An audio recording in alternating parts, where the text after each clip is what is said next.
Okay. Get some folks jumping in here, hopefully in the next few minutes. All right. Yeah. Have we set up the links and everything correctly? In the email, you mean, like for your courses?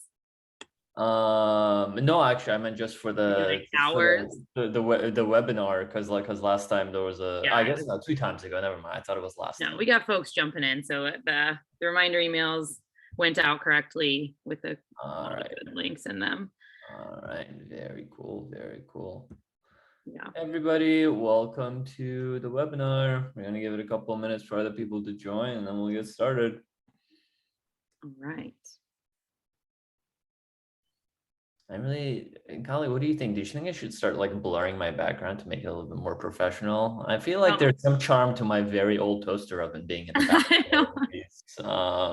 It's like you're working from like an old, like very old school office kitchen, Yeah. like you're you're too good for a desk and you feel like you need an office, but the manager is like, you can't. Yeah. I've added a little painting there for ambiance, class it up a little. Let people know how interested in art you are. Yeah, so interested in art. It's like if I'm gonna have all sorts of kitchen appliances, might as well have a little painting there too.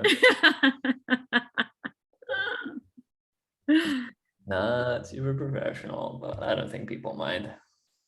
No, I think they get it. People know, you know what I mean? Yeah, we're all working from home. You're just a real person, there's no nonsense. Exactly. Not putting on airs. Yeah, and I don't have like a cool view to have as a background anyway, so I might as well just be real about it and be like, just say like, this is my home. This is who I am. My desk is in the corner of my kitchen, and that's how life is. How it goes. Yeah. Yeah, kitchen office. Kitchen office. Some would say that's like probably the best setup. I think so. Yeah. Easy access to the fridge. Exactly. Whatever you need, whenever you want it. Exactly. All right, we got one other person joining. We got a low head count today. I know what's going on. I think just 4th of July and week after 4th of July are like notoriously vacation. Yeah. Got it. Yeah. Everybody's out vacationing still. Mm-hmm. I feel like first 2 weeks of July are the new Christmas. Everyone and their brother, I feel like, has been out for some stretch in the last 2 weeks. Fair enough. Yeah. We'll have people pouring in, so we'll give it like another minute, and then I'll get started. Perfect. Maybe I'll share my screen in the meantime, so we're really ready to go. Okay. All right, that's that. All right.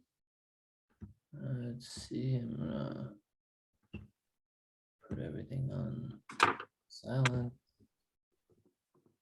and we'll get started in 1 minute, everybody.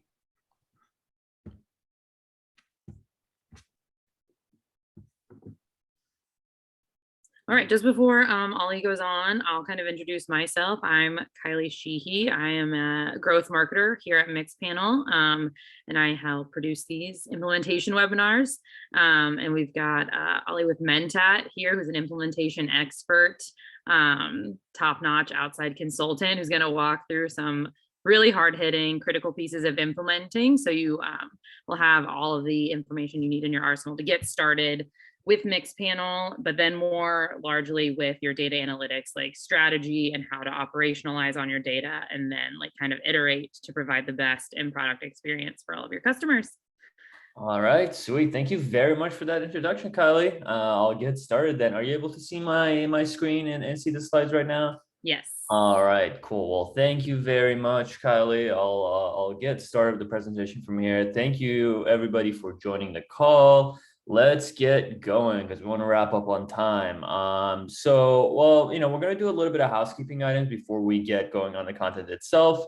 One of the main notes is that in Zoom, please use the chat feature for technical difficulties, quick comments, thoughts, links, and exercises, that kind of thing. It's really good for in-the-moment items, but Zoom doesn't hold on to it or share it with me after the presentation. So if you have a question, please use the separate Q&A feature. You'll notice at the bottom there's chat and then there's Q&A. So we'll be doing some interactive stuff today. For that stuff, chat is perfect. But if you have any questions about anything I'm saying, please put it in Q&A, because that stuff gets saved in like thread formats afterwards. So even if I can't answer your question now, later when this session ends, we can go find the answer, post it in the community, share it with you, and let you know.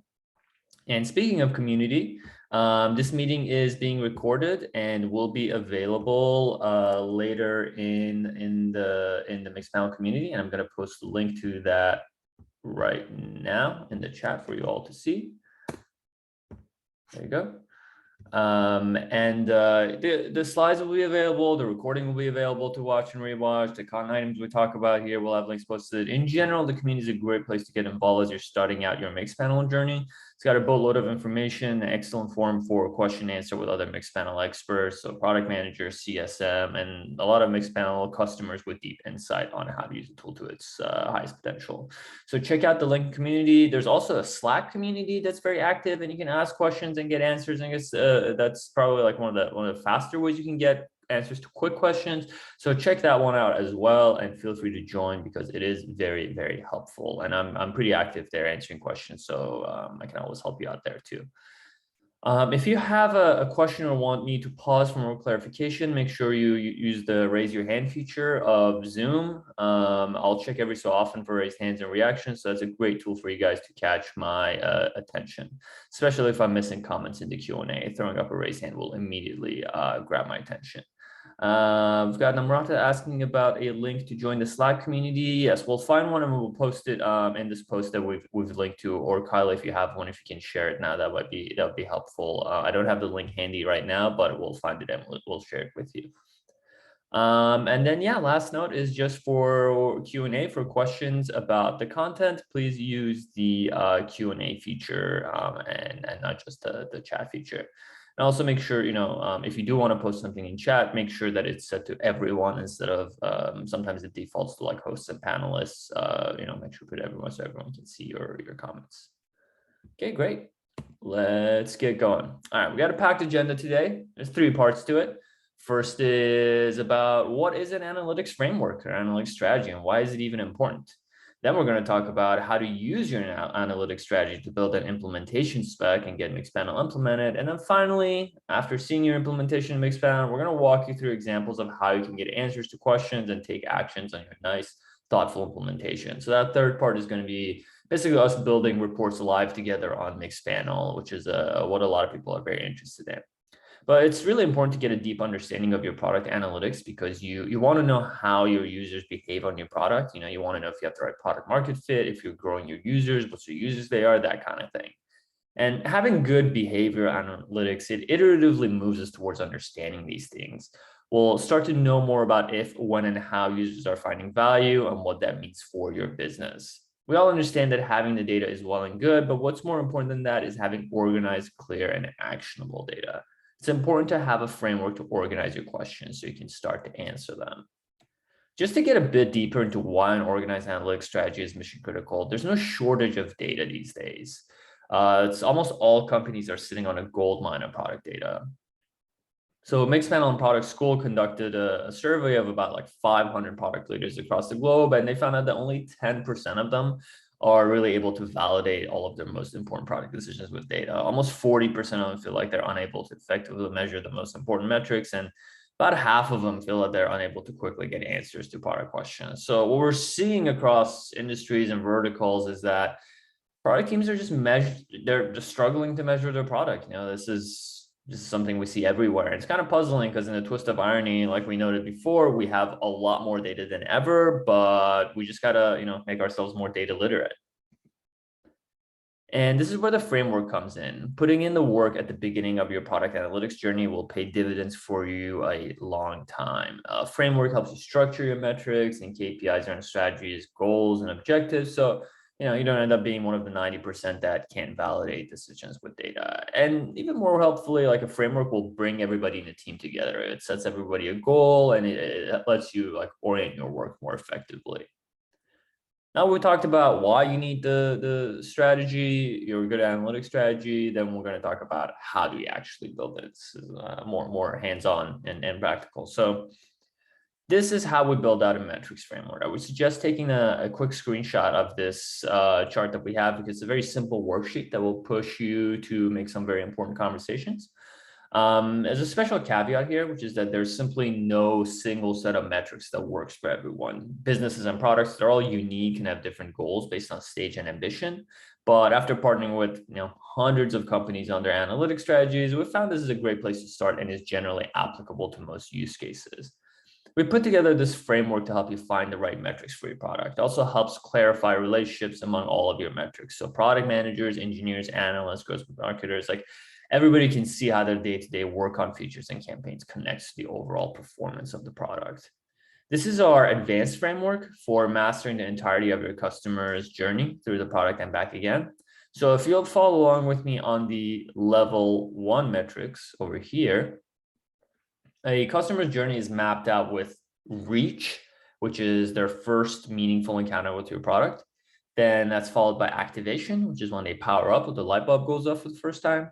Then engagement, which is when a user takes the next step in a meaningful way through your product's value moments.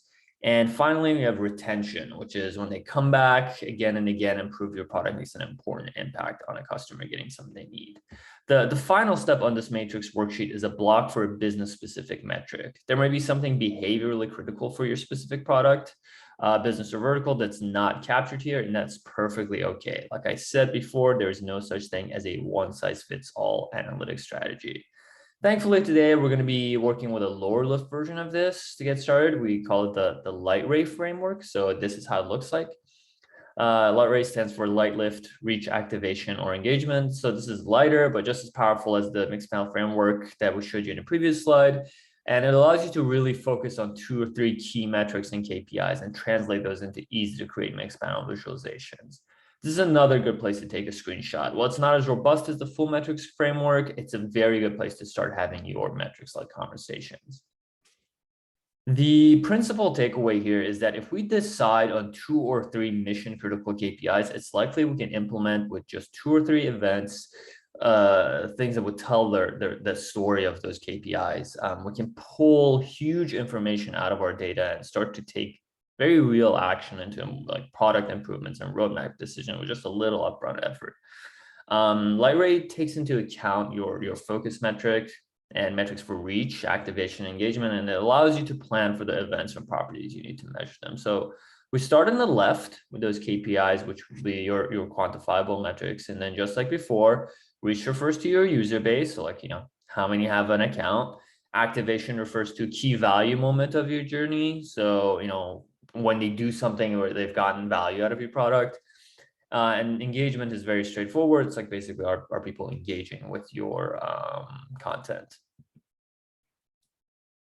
So calling attention to this focus metric, which is highlighted in green over there. The focus metric is the metric that all other metrics help push forward and is the key focus of all other activities. This is the metric we want to see succeed in the most fervent direction of our product decision-making. Mixpanel emphasizes that the focus metric should be a key action your users take, measured by uniques in a meaningful span of time. Typically, that's daily active users, weekly active users, or monthly active users, which is also referred to as DAU, WAU, or MAU for short. You and your team need to work together to decide what constitutes an active user and how often we like to see action from our users. By what actions, how frequently does the user get real value from our product? So this is an important point here that I do a lot of like consulting and teaching of product analytics, and I see people struggle with that, which is that thing like active users, what people think is active user just defined as anybody who does anything in the product, but that's not really a good way to think about it. You want to have a specific action that shows that someone has gotten value out of your product. And that's what you want to set as the definition of active user. So definition of active user changes from product to product. And we're going to go over some examples of it right now. So we have, a bunch of different sort of well-known companies across different verticals over here. And we have some examples of, metrics that they use for defining that. So again, like I said, depending on your product, you're going to have different needs. So Hinge is a popular dating app. They're looking for users to swipe right and get a match every day. They define active user as a user who swipes right and gets a match. And they've decided that the frequency of that interaction needs to be daily for best understanding of user performance. So this is a great example of daily active user. Kpis is a fitness app that sets up people with local boutique workouts.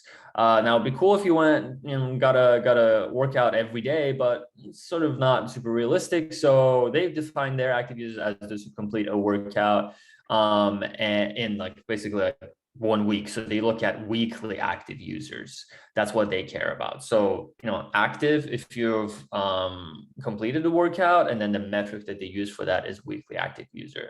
So you'll notice generally a pattern here around whether they pick daily, weekly, or monthly active users as their key metric. It has to do with the sort of like the repetition patterns of using the product. So, ClassPass is a good example. Most people have their workout routine set on a weekly schedule. You go specific days. Maybe you say, I'm going to go work out Tuesdays and Thursdays. And because that frequency repeats on a weekly basis, weekly active user is a good way to capture it. Contrast that with something like Hinge. Like you're not going to have plans where you go, okay, on Monday afternoon and Friday afternoons, I'm going to go on Hinge and swipe. It's just something that you do just throughout your day whenever you get a free moment. And so for them, a daily active user makes the most sense. And then if you have something where the schedule is monthly, then you want to have monthly active users. So imagine a service that you use to pay bills, pay your vendors, pay your contractors, things like that. They usually happen once a month because they're on a monthly schedule. So they would have monthly active users. And that's why we see DocuSign, for example, have number of signed contracts monthly, because that probably is something that happens on a monthly cadence more than anything.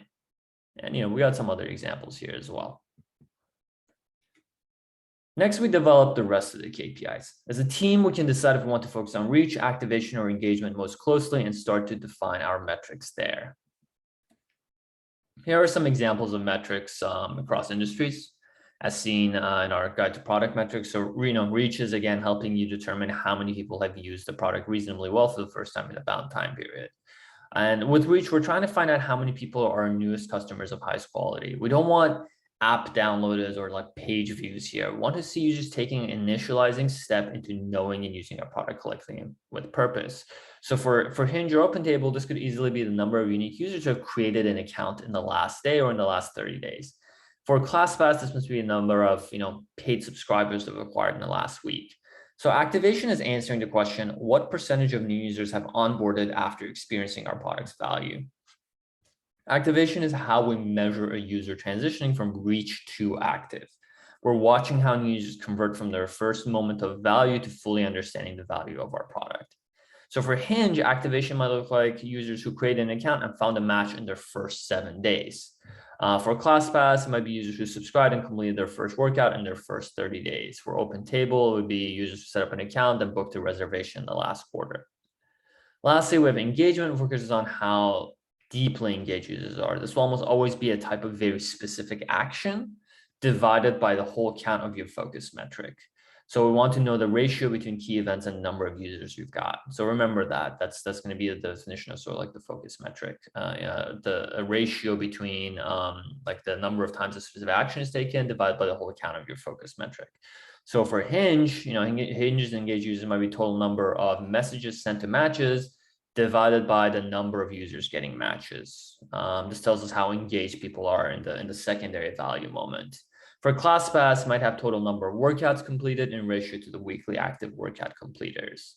And it starts if it's at 1, that's sort of at the lowest end, and then it can go up to 7, which means that it's very highly engaged users that are going on workouts like every single day of the week. And for OpenTable, it's a ratio of bookings per user who made a booking, or it could be like reviews left by bookers, that kind of thing. So you get a general sense of how we do stuff like this. And look, I can't stress this enough. Implementing a bunch of random events and properties will do you a total disservice if they aren't married to specific KPIs. And this is a very important point. So I run, as Kylie mentioned earlier, I run Mentat Analytics, which is an analytics consulting firm, and one of our specialties is product analytics, specifically implementing Mixpanel. And one of the most common mistakes that I see people make, I should say the most common, where they come to us and they ask for us to fix their Mixpanel implementation, is that they went in initially and without any plan, they just started tracking every action they could think of. They were like, all right, but let's track clicking this button. Let's track, viewing this page, and just like did everything. And we're like, well, we'll ask our questions of it later. And just make sure, if you're going to have one thing that you really take away from the implementation process, to not do things that way. Make sure that you come up with KPIs or just a list of questions you're trying to get answered first, and track the events and properties that you need to answer those questions, to try to measure those KPIs. It's really important that you don't have clutter and a lot of random events tracked. You wanna have them be based on the questions that you have. Now, user behavior are captured with events. We mentioned events and properties, so now we're going to go deeper into them. In Mixpanel, user behavior and occurrences in the app, they're captured with what we call events. Events are user interactions with your app or website. And then events have contextual information with them called event properties. And these describe details about the events or like the user who performed the event. So we see some examples of that over here up on the screen. Signed up, search song, played song. These are examples of events for a like a music player product. And then these contexts for the played song event, which is, what is the title, what is the artist, that kind of thing. These are the event properties. So here again, played song is the event, title, artist, song ID, and favorite genre are the event properties. And in Mixpanel, events are also attributed to specific users. So we create user profiles, and user information is captured with demographics in these user profiles. And these profiles can also have properties like contextual information about the user, and we call those user properties. So you see the example of that over here. It's like their device type, their last known location, zip code, age, how long they've been a customer for, that kind of thing. And another key difference between event data and user profile data is that event data is immutable. So if a user plays a song "Cry Me a River" by Justin Timberlake, we'll capture that data forever as an event property. But if the user property is called the last song played, today that might be like "Hate It or Love It" by The Game, but tomorrow it could be "Black Parade" by My Chemical Romance. So it can really change on a day-to-day basis, and it only holds the last one, while event data, it's sort of like saved historically. Now, when we evaluate our KPIs, we can segment our data by behavior, immutable event data, or by demographic data. Now, this is a pretty important fundamental concept over here, the idea of like events, event properties, and user properties. So I'm gonna give a minute right now. If anybody has any questions, please share them, and use the Q&A feature, which is, I think, on the right side of chat for everybody. If you have any questions, I'll wait a few seconds in case anybody has any.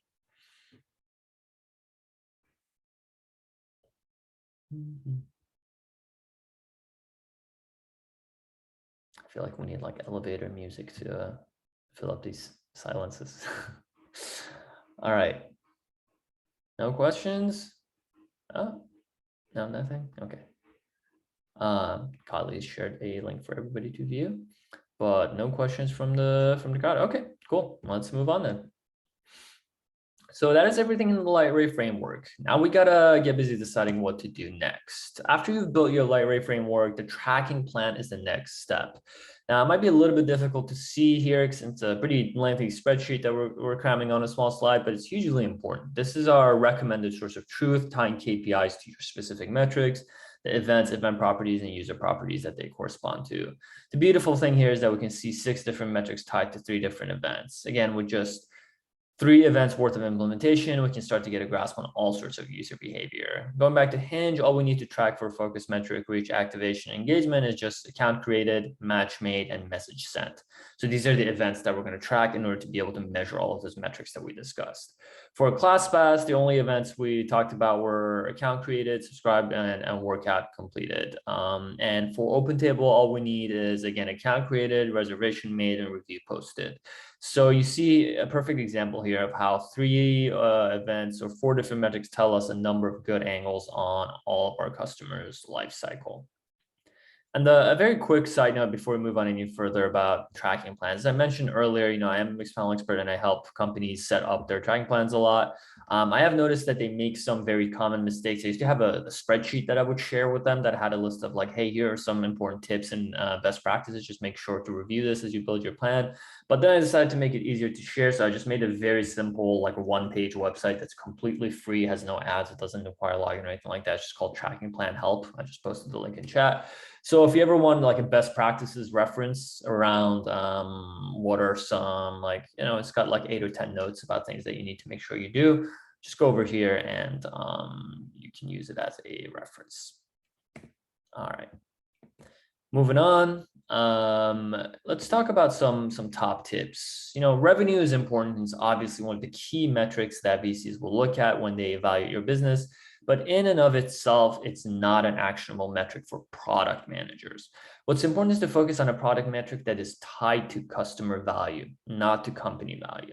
So the customers are paying you because they think that the service you provide is valuable. So when you help your customers find value in your product, this will then drive your revenue. So focus on behavior and action over revenue. You also want to make sure that all your metrics are leading indicators of success. Revenue tends to be a lagging metric because it could ignore the start of the funnel, the addressable audience that you want to get to your platform. For example, just by tabulating revenue, you can miss a huge opportunity to correct churn. You won't realize you have a problem until you're at massive scale. And lastly, we need to remember that we can't measure everything. Don't fall into the trap of analysis paralysis. There's nothing worse than feeling, data rich and insights broke. We need to collect the data we need in an organized and methodical fashion to make good decisions for our users. We don't need to sit around on a never-ending like stash of data that is never going to serve us any good. So make sure you start moving. Also, I feel like analysis paralysis is a good name for a band. I'm gonna keep that in mind for the future. It sounds great.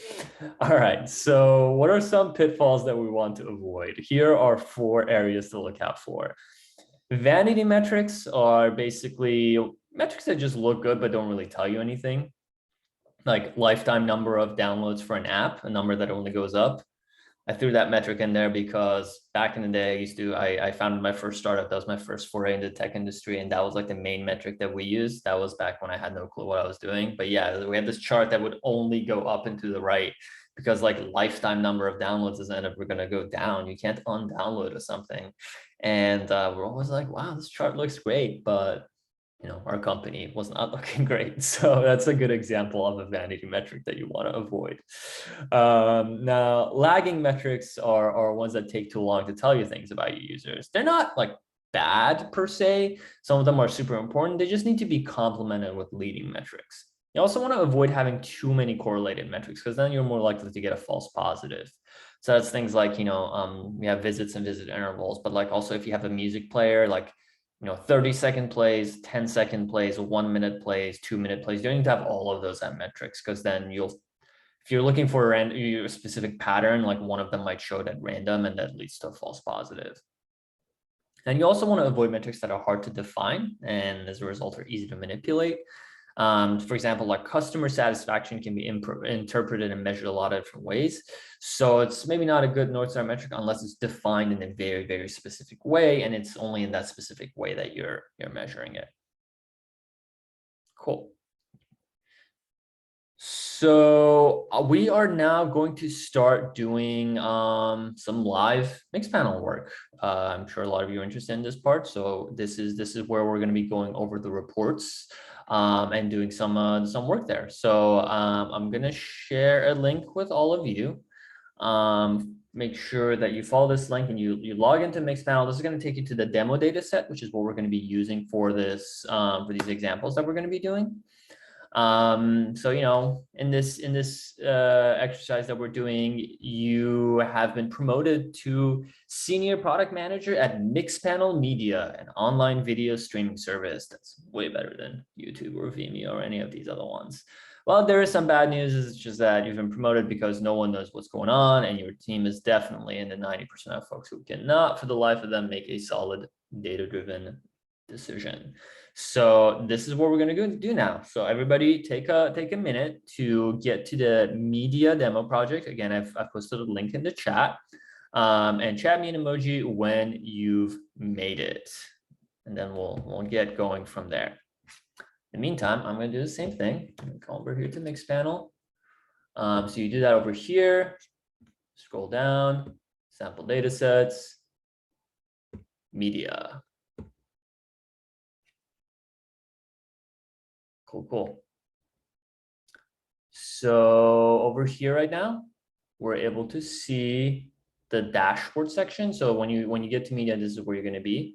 And then we'll go over here on the reports is where we're going to go and find out some of this stuff, like how we're going to be doing report building and different kinds of things. So we've got a couple of people giving thumbs ups. I'll give it another second in case people need more time to log in and get set up, and then we'll get going. Thank you, Joseph and Emil, for giving the thumbs ups. Okay. All right. Dominic and Chris have mentioned that we're good too. Daniela.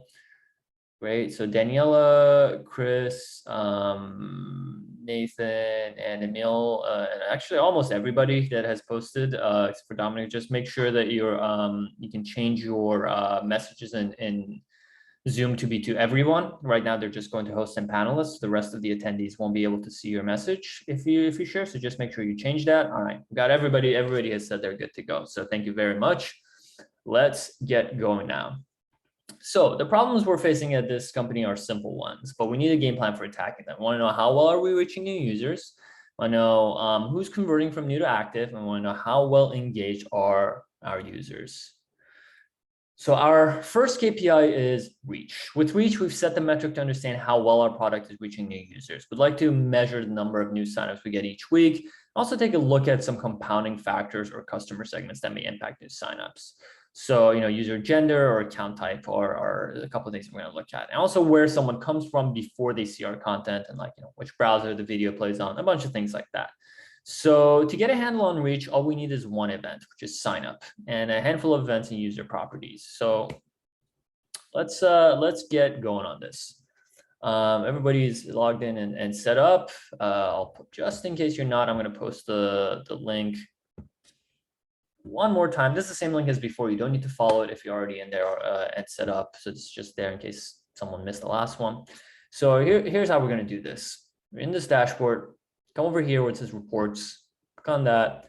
This drops down a list of the different sort of reporting features that Mixpanel has. The top one, Insights, is the one we're going to go to. This is the sort of most straightforward report type and probably the most used one. So we're going to do our first exercise here. Now, what we want to do here is we want to look at, we said signups is what we're going to look at. So we want to look at, say, signups in the past 6 months and see how that looks. Come over here where it says add metric. Click add event. Great. We want sign up. It's right here. Select it. Boom. Just very easily, just by clicking the here and selecting the sign up metric, you immediately get a chart that shows how many signups you've had in the past 30 days by default. And then this has some bells and whistles, like things that you can use to adjust the chart. So we have 30 days, but we can also set it to be 6 months. This also changes it from daily to monthly by default, but we can change it back to daily if we want.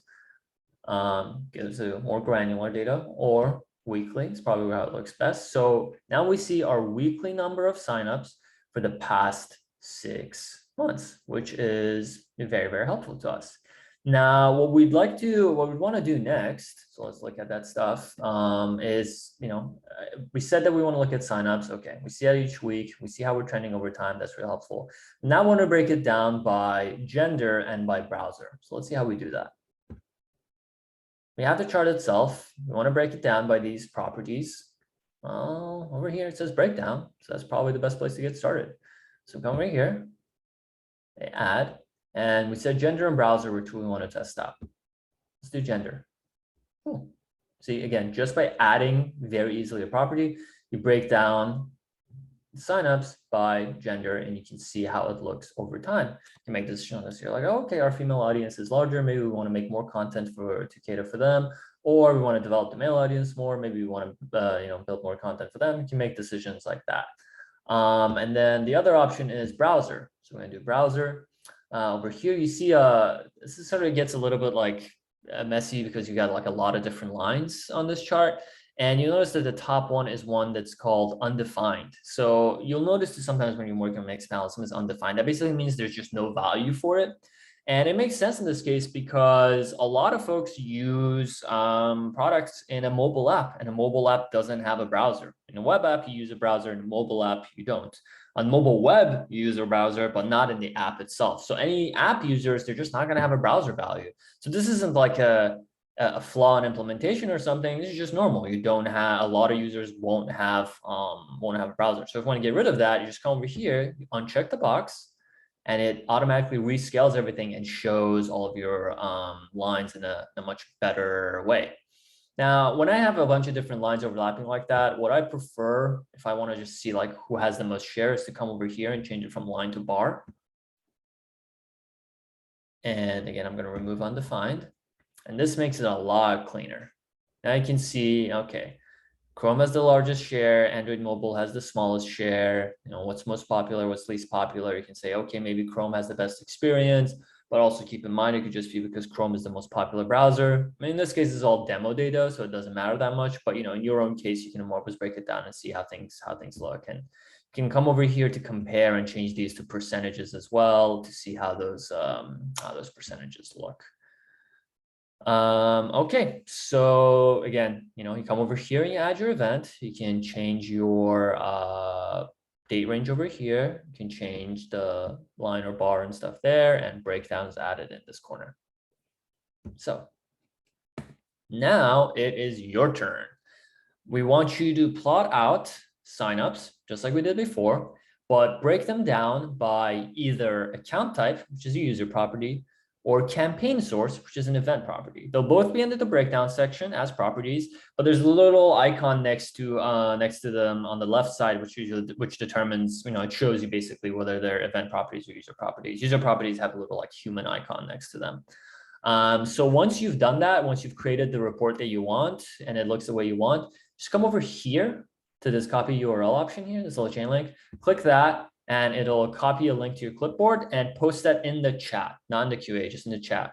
And we will, you know, look at a couple of different examples that people had. In the meantime, Kevin asked a question: is that just Chrome desktop or also Chrome mobile browser? Here it hasn't distinguished between them, so we can assume that it's potentially both because Safari and mobile Safari have been separated from one another. But you can also do breakdowns by device and by like, you know, screen height and a bunch of things like that, which could be the things that can help you determine which one of those it is. You can also do like breakdowns by operating system to see if it's like iOS, Android, or web. So here I think they're blended, but there's ways that you can break it down. All right, got Joseph. Thank you very much for posting that link. Let's take a look. All right, so we're gonna look at a bunch of everybody's work. All right, we've got sign up, count total, looks good. Past 6 months, you've made a bar chart to make it cleaner. Great job. And you've broken them down by both account type and campaign source. Yep, you've done correctly. Great job. This looks good. And yeah, notice that when you have two breakdowns, it breaks them down in the order that you have over here. So you have account type first, so it shows it broken down by account type and then by campaign source. So if you were to like just like change this by dragging and removing it, it does the breakdown first by campaign source, then by account type. So great job, Joseph. And then we've got Kevin. Oh, there's a question in Q&A that I had missed. I'm sorry, I will get to that in just 1 second. Once we've reviewed all of this stuff, we'll go over the QA question as well. All right, so we have, again, signups with account type, and it's broken down correctly. Got 6 months, bar chart. Great job, Kevin. Thank you very much for your work. All right, we'll do one more, and then I know a bunch of other people shared too, but we don't have time to go over everybody. So please make sure you do it on the next exercise, and then we'll review it there as well. All right, we've got another one here. This one's from Nathan. Got again account type, campaign source, 6 months, bar chart, looking great. All right. Thank you very, very much, everybody. Great job. And it looks like Kylie answered the question that was in the Q&A. Thank you very much for that, Kylie. Cool. Wow, we got a really good participation this time. Thank you, everybody. I love this. All right, we're gonna do a couple more. So make sure that you keep them coming, and I'm gonna do ones from new people every time. Cool. All right, so let's move on. Let's move on to the next problem. Our second problem is that we don't know how many or which of our users are converting from new to active. I'd like to start modeling activation as the number of users who convert from signing up to watching a video each week. For this, we need to capture sign up and video watched in a funnel. We can also break down by the same properties as before to see if we're getting Chrome users or women to signing up and converting more than before. So the major takeaway here is that, so we have clarity into two major interactions of our customers' journey with us, and we'll be ready to start making deep impact on our product roadmap with just 2 events. All right, let's get to work. So this time, I'm going to come over here to funnels.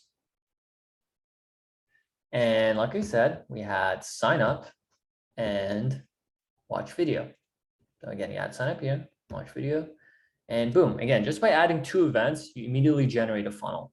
What is this telling you? It's saying that of the 9,845 people have signed up in the past 30 days. And of those, 75% of them roughly have converted to watch video, this number. And you can add more steps to it. This doesn't have to be just 2. It doesn't have to be just 2 steps. So I can also want to, if I want to see how many people after watching a video have subscribed to a channel, I can add a 3rd step and so on. You can add as many steps as you want. The limit is pretty high.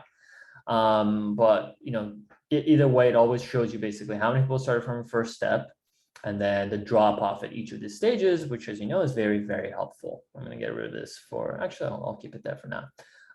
One really, really important thing that you want to know about funnels is this thing over here, the conversion criteria. So it says 30 days, here it says 30 days, but these 2 are unrelated to one another. So I'm going to switch this to like 3 months and you'll see that this stays 30 days. What this means is this, when someone starts a funnel, like basically when they do the first action, we want to wait a while to see if they complete the funnel and decide at the end of that allotted period of time whether they've completed it or not. That's the approach we always take, because theoretically, if you think about it, like we could wait forever to see if someone who has signed up will watch a video. Maybe someone will sign up, forget about their account, and then come back 8 months later and watch a video. But we can't wait that long to decide whether they're going to be included in our converted or non-converted users. So a funnel always needs a cutoff point. It needs a duration. Basically, as soon as someone signs up, like a timer goes off, and that timer waits this amount of time, and at the conclusion of this amount of time, wherever the user is, that's what they're attributed to. So at the end of 30 days, if I'm user A and I sign up, that timer goes off, and then Mixpanel waits 30 days. At the end of 30 days, if I have watched a video but not subscribed to a channel, I'll be in this bucket. If I've done all 3, then I'll be a fully converted user and I'll be at the end bucket. And you can change this, you should change it based on the specific thing that you have. In this case, our conversion window, we want to say like 7 days. Want to see, because 30 days is a little bit too long for somebody between like sign up and watch video. So that's how we're going to set it up. And as you would expect, the conversion rate drops because now everybody who took between 8 to 30 days to convert is not included in here anymore. They're considered a user who has dropped off. So just keep this in mind to always adjust the conversion funnel based on your needs. Just think about like roughly how long it will take for somebody to convert your funnel, how much you care about like the drop off point and set it that way. And so we have that over here. And by the way, you can come over to breakdown just like before and break it down by the things that we did before as well. So if I come over here and I do gender, the funnel breaks down again. Looks like they all convert the same way. If I do browser, same thing as before. It's just going to look kind of messy because there's so many of them. Yeah. And by the way, if you see like extreme results, like both really high or very low, always make sure to look at how many people are in the funnel for that category. Because sometimes the reason something is a lot lower or higher than the other is just because it has much fewer people in it. And so like 1 or like one conversion more, one conversion less can make a big difference. It's not the case here, but sometimes it is. If you have like a breakdown that's very very specific. So Kevin is asking, what's the best practice to determine the within number? Example, 75% of people will convert within 7 days or anything like that. So some of it has to do, that's a great question. Basically, it's asking like, how do we determine this? One way to do it is just based on your own sense of like how long a funnel should take. So like, for something like this, might put 7 days, but if we're building a funnel around like ordering a product on Amazon, like maybe an hour, makes a lot more sense, and you can go as granular as you want there. But another thing that you can do, and I'm gonna take that off to make this easier, is you can come over here. There's an option here called time to convert. And if you do that, you can see a breakdown of how long it's taken from people within the window that you've provided. And you can adjust this window and look at this time to convert to get a sense of it. For example, if you see that you keep adjusting this, but most of your users are converting within like 1 day, regardless of whether you set this to 7 days or 30 days, like the bulk of them are coming within 1 day. And 1 day for you is a sensible, length of time in which to complete your funnel, then you can adjust that to be 1 day. So it's a case by case. You want to combine the results of this time to convert chart with your own knowledge of the product. And then that tells you where that is. All right, so back to funnel steps. All right, so it's your turn now again. We want you to build a funnel and we want you to break it down, but the funnel should be between, ideally sign up and watch video, but feel free to add a third step if you want. That's totally fine. It's optional. You can add channel subscribe, you can add like, or you can just not have a third step here. And break it down by either account type or campaign source, the same way that we did before. And remember, the way you share is come over here, copy URL, and you paste it in the chat. So let's take a minute to do that and try and review whose work I shared last time. So I do new ones. I think last time I did Joseph, Kevin, and Nathan. So I'll do somebody new this time. All right, man, Joseph, you're on top of it. I love it. Always getting the first answer. I'm gonna go with someone new since we looked at your work last time. But thank you very much for sharing it. We've got Namrata sharing. All right, let's see. Your work is looking all right. Great job. So we've got sign up, watch video, channel subscribe. Great. So we've got the 3 steps. You have the conversion window set to 7 days. Good job. And you've broken them down by both account type and campaign source. Yeah, looks good. So one thing to keep in mind here is because this is like a really large breakdown and funnels only have so much space just visually to be able to break things down by, it sort of like leaves out a lot of the versions here. So you're basically only seeing personal account types. If you were to come over here and check all of these other boxes, you could add them, but it just gets a little bit messy to view. So it's correct. It's completely correct for the way you've done it. But just for like visual purposes, I would probably do like one of these at a time. So if you take these out, like you'll have it there or the other one. But again, the way you did it is correct. It's just can visually get a little cluttered. But thank you very much for sharing that. This is correct. All right. Who else? Well, got nobody else posting. So, all right, I'm going to go with Joseph's again. All right. Let's look at Joseph's work as well. So Joseph has that sign up, watch video, and creating a playlist. Nice. Good choice. You have a 7 days conversion window, 30-day overall window, looking good. And you have both browser and gender. Great job. And yeah, you see the same thing, Joseph, in your case, which is that, because you have both browser and gender, there's a lot of options here. A lot of the combinations just aren't shown here. So that's, again, a thing to keep in mind, that if you try to display like too many breakdowns, it just becomes hard to read, and Mixpanel doesn't show all of them by default. So you would have to, if you select all, it just it kind of becomes impossible to read it. All right, and we've got, last but not least, Daniela has posted one. So let's look at that too, and then we'll move on to the other exercises. Okay, so Daniela has sign up, watch video, and like. Cool. I like how every person made a different third step. And then you have within 7 days, and you have broken down by campaign source. Looking good. Great job, everybody. All 3 have nailed it. Really proud of you all. Great. And thank you again for sharing your work. And so I'm going to show you like one other thing. We don't need to do this together, but I just want to show you all that this is a pretty useful way to do things. So actually, I guess I'll cover the slide for it because, we talked about, we want to get to our second KPI, which is number of weekly users who convert from sign up to video watcher. So the way we do that is, we have sign up and watch video over here. Then we come over here to funnel trends. So funnel trends shows that conversion rate that the funnel steps showed, but it shows it over time. So you see, have conversion rate over here and you see how it changes. Now here in funnel steps, you see a snapshot, funnel trends, you see that same conversion rate, but how it changed over time. And this is very useful because you can see your conversion rate go up or down, and that's, it's very valuable information for you. But you can come over here from conversion and change it to bottom of the funnel. And notice whenever you hover over something, it shows you exactly what that thing does and what it means. So bottom of the funnel says plot of the count of ultimate funnel conversions over time. So this shows how many people did this and then that, as opposed to what percentage. And you can see over time how many people signed up and then watched the video within 7 days, which was our KPI for activation. So again, you come over here to funnel trends, which is very useful, and you change it to bottom of the funnel, and that shows you the overall count. These sort of alternate versions of the funnel are very helpful. We got steps, trends, time to convert, and frequency. Time to convert is the one I shared, and frequency is a kind of out of scope for this conversation.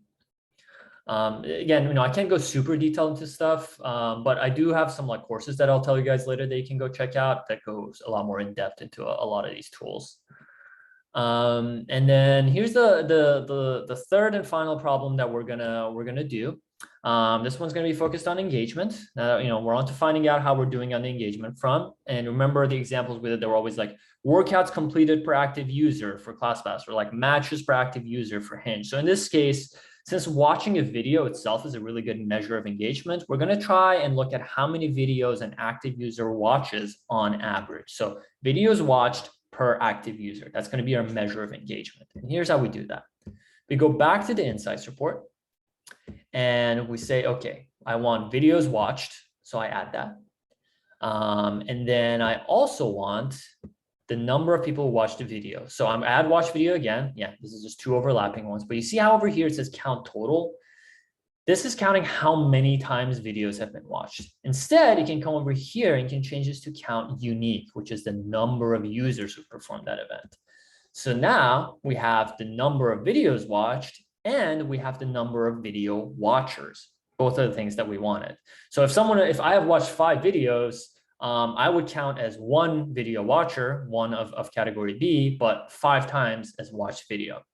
Then we come over here to formulas, because what we want to do is we want to divide these two by one another, right? And notice that there's an A and B next to them that we can use as reference. So I'm going to say, call this videos per video watcher. It's optional. You don't have to give it a name. That's just what I called it. I'm going to give it the formula, which is A divided by B. Total videos watched by number of video watchers. A divided by B. Apply formula. There you go. And it just divides them on one another and gives you this new chart. You can do all the same things as before. You can, make it be like 3 months, weekly, stuff like that. But that's how you get to that engagement metric. That's how you divide two things by one another. You build both of them here, set one to total, the other to unique, and then you divide them in the formulas section. So now it's going to be your turn to do it again. And we're going to do that for you all. I want you to do the number of purchases per weekly active user. So, you get your video watch total. That's going to be, video watch unique. That's going to be your weekly active users. And the way you do weekly is you set this to week. But you want to do the total number of purchases per weekly active user. So it's the same thing I did here, but you're basically just swapping out this event for purchases instead of video watches. And you come over here to formula to set that up. So this is the last exercise we're going to be doing today. Please give it another shot and share your work in the chat. And we'll review those, and then we'll have some final closing notes. And we got Joseph first again. All right. Come over here. Good job. So you've got purchases. So yeah, you've done it. So you've set up your formula correctly. You've done A divided by B. That's all right. One thing that you've done different from the assignment is that we had said, purchases per video watchers, but basically purchases per active users. And the definition of active user hasn't changed. It's still a video watcher. So the only thing you would want to change here is you want to have that be the video watchers, but just purchases per active users. That's how you would want to set it up to get to the KPI that we mentioned. Sometimes it gets stuck for me. I think it's because I potentially have ad blocks, but this is how you want to have it. Total number of purchases by number of unique video watchers. But the way you've set up your formula is correct. A divided by B. Formula name is optional. You have it weekly, so that's all correct. And I'm not sure why it's not loading for me. All right, so we got Kevin next. Kevin, let's check out your work as well. We've got watch video, we're here unique, and we've got purchases. We've got B divided by A. Yeah, because in your case, purchases are second. That's correct. Weekly, 3 months, looking good. And Amrata is the third person to post. So let's look at that as well. And you also have purchase account total, watch videos count unique. You've given your formula a name too. Great job. A divided by B, looking good. 30 days. If you want, you can change this to be weekly, but it doesn't really matter. We want to really show you just having what it's like to have like a couple different events, and the formulas over here. So I don't know why my Mixpanel is being buggy today. I have an ad blocker, so sometimes that messes up with how it works. And then the last person who posted, we got Daniela. All right, Daniela, let's look at your work as well, and then we'll move on to some closing notes.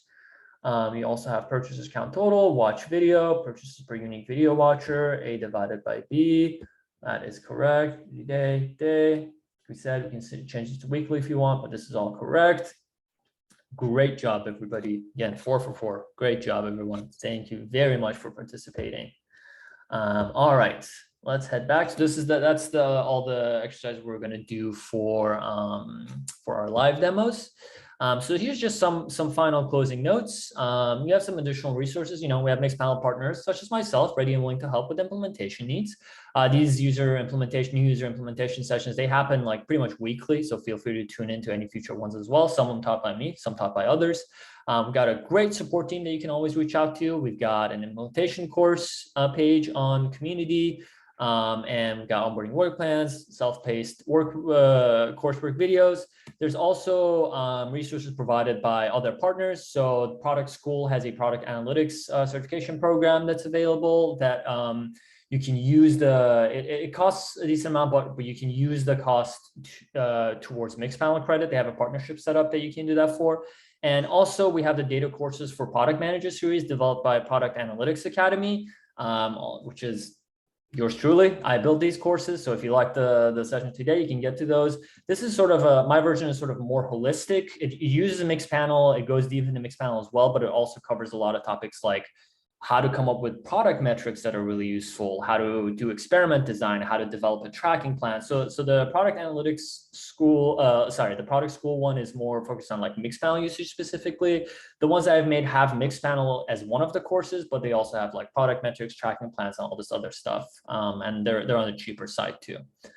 So you can find them by just look up Product Analytics Academy and you'll get there. I'll post a link to them as well. There's like a 7-day free trial too if you want to try them out, as well as like preview courses. All right, so that's it. I know we have a question in the Q&A, so I'm going to get to that right now.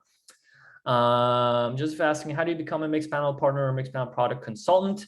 So a certified partner, you just look up Mixpanel partner certification. You'll find they have basically a bunch of courses that you have to take and a test that you have to pass. That's what you do to become get sort of like Mixpanel certified. But becoming a consultant, that's starting a business, getting clients. That's sort of like a separate thing. So feel free to reach out to me directly if you want to talk about that. I'm happy to help you out. I can tell you about how I got started. I have a contact like on that Product Analytics Academy website, so you can contact me there. But also my own website is mentatanalytics.co, and you can contact me here if you want to learn more about that. I'm happy to help you however I can. But the process that Mixpanel itself has, you go get certified with it online. So you just do like Mixpanel partner certification. It'll be the first link that shows up. So that's it, everybody. Thank you very much for hopping on the call today. I hope you got a lot of value out of this. You all did you were very engaged, and you did great work in the exercises that you shared. So thank you all for that. Makes it a lot more enjoyable when people are super active like you are. I'm going to hang back on the line for a couple minutes in case anybody has any other questions left that they want to ask. And I know that we're at time, but if you have extra questions, I'll hang back and I'm happy to answer them. So yeah, thanks again for joining and for participating, and for your thank you messages at the end. Those also always make me happy because it makes me see that you guys actually did get some value out of it, or you're just being nice. Either way, it's much appreciated. Cool. Thank you, everyone. I'll do some shout outs. Yeah, we got Craig, Daniela, Joseph, who was very active, Namrata, Chris, Kevin, Nathan, and of course, thank you, Kylie, for setting everything up and building this presentation and everything. Yeah, thank you, everybody, for participating. Daniela, Joseph, Kevin, everyone. And have a great rest of your day. We're at Thursday, almost a weekend. So hang tight. We'll get there. Cool. Number of participants I see is dwindling down. I'll hang back for another second in case there's a question. Yeah, looks like not much. Cool. Well, have a good one, everybody. I'm gonna start. Oh, one last question. Just want to confirm that you'll send out the video. Yes, Allison, the video will be posted in the Mixpanel community. So definitely check it out there. And there's also videos of past instances too, I believe. So you can find videos on there.